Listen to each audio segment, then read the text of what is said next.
Welcome to Amy's Bookshelf Reviews podcast. I'm Amy Shannon, but you can call me Amy. Thank you for listening. Hello and welcome. I hope all is well with you. And I'm Amy, and today I am talking about Talia Haven's book, A Dab's Gift. I read this quite a while ago, back in 2015, I'm thinking. Um, and it is uh, a great story. Uh, so it's one of those that it fits in with um, Talia Haven. She writes a lot of great short stories, and she's really good at it. So this is very interesting. It's as I said, it's called A Dobbs Gift, and I'm hoping I'm pronouncing that correctly. And it has a short read, but it is a great read. And It's about the book description says it's about the caravan god is given camels as a gift by Adab's father, but the god refuses to let her father make another pair to set loose in the mortal world. So this is pretty interesting because it's kind of like a fairy tale. It's kind of a little it's got a lot of magic and um, I see it as a parable, and you don't see those very often anymore. But it is, um, Talia Haven, she writes a variety genres within her short stories, and no matter how short or long they are actually they're really great stories. And she reached out to me again to reread some of the stories that I have read in the past. And also, she has some more stories that she is publishing. So she wanted me to to read them. And that is what I am definitely going to do. If you're an author and you're a writer, do what you can to write. Um, overcome whatever you think. You know, don't waste your talent. Um, you can be creative in so many different ways, even if you think you're just a writer. Um, and you can decide what you want to write, and you have that right to write. So, um, back to Adab's gift.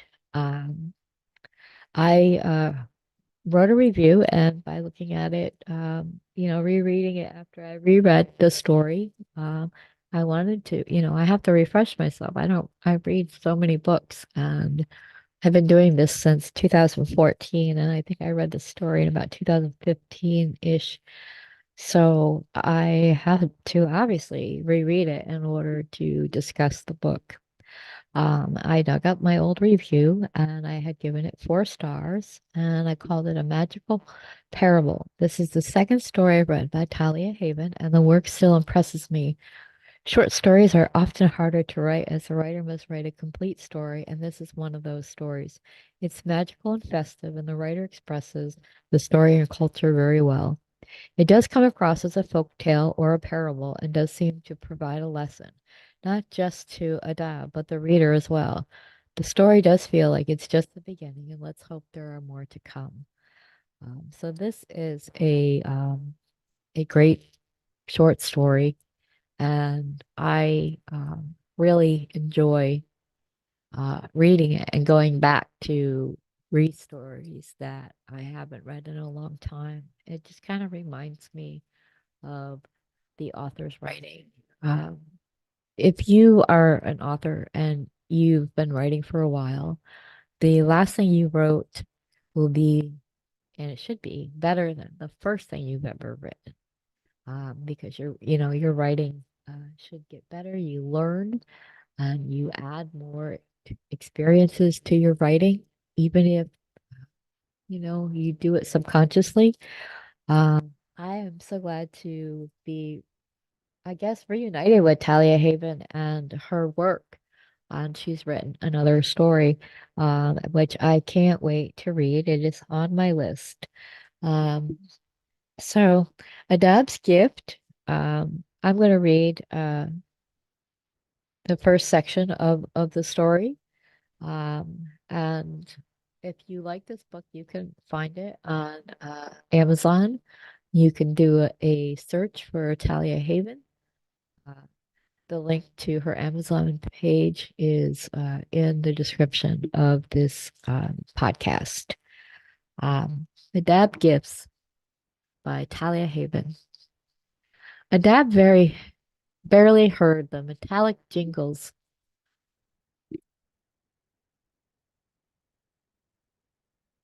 Excuse me.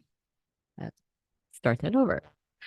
Adab barely heard the metallic jingles from the coins sewn to her hip belt as she whirled alone across the brightly painted floor. Soft thin folds of pale green caressed her ankles, displaying a shadowy hint of thin thighs. Along her forehead, sweat beaded as she danced through warm rays of sunlight that beamed in the narrow slots of the stone wall.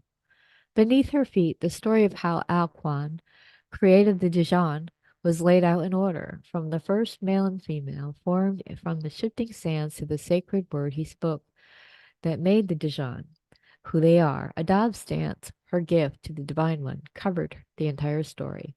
Adab threw her hands over her head.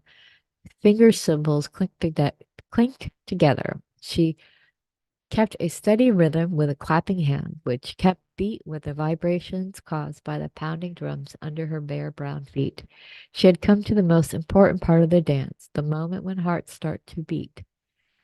When the first Dijon realized they were in the presence of a celestial being, and they fell to the ground to worship the great caravan god. The drums gave their last echoing thumps.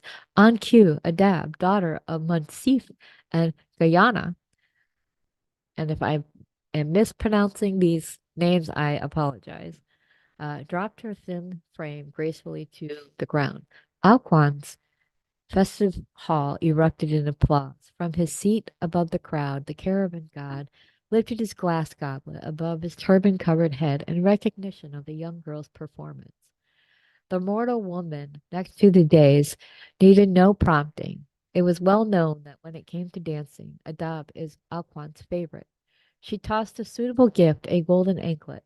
Miniature coins gave off a tiny tinkle when it landed on the floor and skidded next to Adab's hand, her heart beating quickly from her performance and praise. Adab snatched up her reward before scrambling upright. Long black hair covered her sweaty face. Breathing heavily, gift clenched in her hand, then she bowed before the good-natured god. Her dark eyes stared at the floor. Adab respectively backed away to rejoin her mother at the family table. Watching from where he stood in the hall's shadow entrance, Adab's father, Munsif, breathed a sigh of relief. The god is in a generous mood, he thought. Dressed in a vest and colorful trousers, his black hair covered with a turban, he had enjoyed watching both her routine and the reward. He clenched his own gift to be given after Adab's performance, which was hidden away in a cypress box. He clutched the wooden box tightly. Soon a mortal servant would announce his arrival. It would not be good if he dropped the box and the gift and escaped. And the gift escaped. One of those two servants stationed at the hall entrance moved a few steps forward, banged his wooden step on the stone tile. The stony ring echoed through the chambered hall and silenced the dinner chatter. Satisfied that he had the celebrators full attention, the servant made his proclamation to the listening crowd, announcing Munsif. Munsif kept his eyes cast down. He walked forward until he reached the center of the room, holding the wooden carved box outstretched before him. Bowing low before the god of the platform, Mustif placed it on the floor. Welcome, Munsif, Alquan said joyfully. He lifted his goblet in the air. Swiftly, a human filled it with and then stepped back. Your daughter dances more gracefully every time she performs. Munsif placed his right fist on his chest. He bowed lower. Thank you, God, Alquan. So that is just the beginning of Adab's story. So uh, it is very interesting, and um, I hope that you enjoyed my reading of the story and that it intrigued you to go out and read the complete story, Adab's Gift by Talia Haven. If you're an author who wants your book to be on the show, go to Amy's Bookshelf Reviews /podcast for more information. If you're an author and you want your book to be reviewed, go to amysbookshelfreviews.com for more information. Thank you, and I'll talk to you next week. This has been Amy's Bookshelf Reviews podcast. Thank you for listening.